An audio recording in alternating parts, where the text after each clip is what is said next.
निगरान वज़ीर-ए-आज़म ने वाज़ेह कर दिया है कि चेयरमैन PTI की रिहाई हुकूमत का इस्तेहकाक नहीं।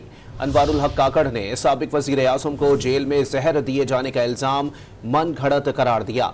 दावा किया कि लेवल प्लेइंग फील्ड से मुतालिक इल्ज़ामात गैर हकीकी और बयानिए का हिस्सा हो सकते हैं। निगरान वज़ीर-ए-आज़म अनवारुल हक ने वाज़ेह कर दिया कि चेयरमैन PTI को गिरफ्तार किया ना शाही फरमान के जरिए रिहा कर सकते हैं। निजी TV प्रोग्राम से गुफ्तगू में निगरान वज़ीर-ए-आज़म ने बावर कराया कि 9 मई को फौज ने सब्र और तहम्मुल से काम लिया।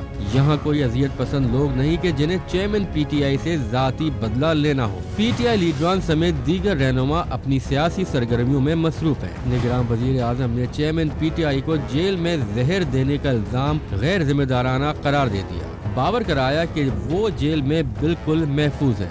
निगरान वज़ीर-ए-आज़म अनवारुल हक काकड़ ने पीपल्स पार्टी के लेवल प्लेइंग फील्ड से मुतालिक इल्जामात को गैर संजीदा और इलेक्शन बयानिया करार दे दिया।